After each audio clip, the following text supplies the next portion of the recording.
Alors bonjour à tous, heureux de vous retrouver, chers amis, en ce mardi 24, pas du tout, pas le 24, on enlève 20 jours, on est le 4 mai 2021, 16h47, heure du Québec, j'espère que vous allez bien. Chers amis, la 6G, hein, pour ceux qui ont été contents d'avoir la 5G, ben, la 6G est arrivée, ou la puce 6G est arrivée, et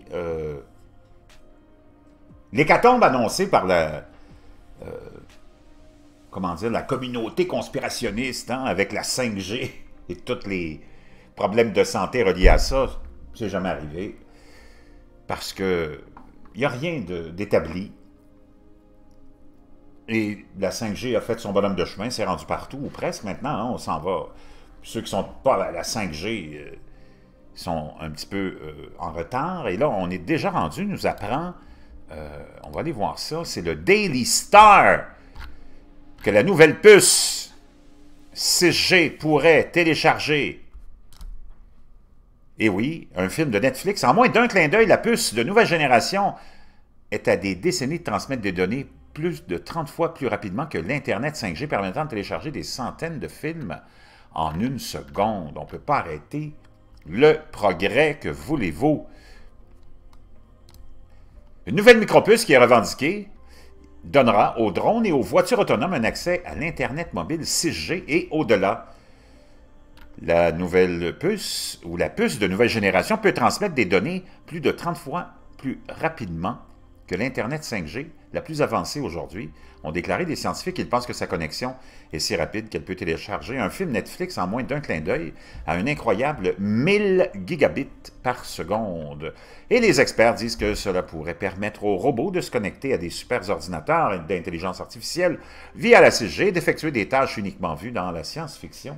Jusqu'à présent, je vous l'avais dit, préparez-vous, il n'y a rien qu'on puisse faire pour arrêter ça, ça s'en va vers ça et plus.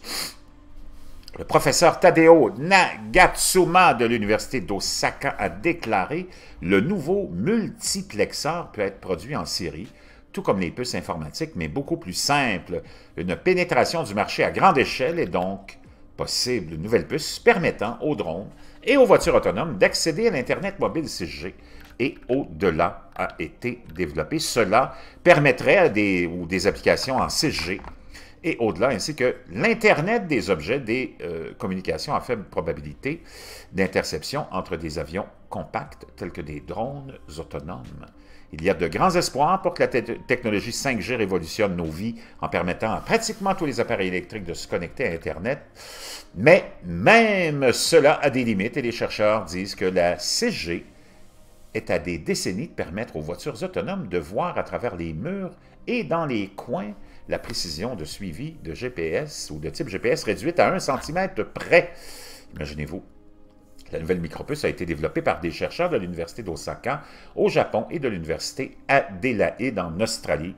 Il permet aux communications Internet mobiles d'utiliser une plage de fréquences électriques différentes, ce qui augmente considérablement la transmission des données. Leur nouveau multiplexeur en silicium est conçu pour diviser d'énormes quantités de données en blocs gérables pour les communications à portée terahertz dans la bande 300 GHz.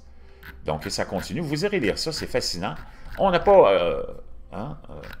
dans le fond, quand on suit un peu ce qui se passe, on n'a pas de surprise. Mais c'est juste que ça vient tellement vite aussi, quand même. Je vous reviens.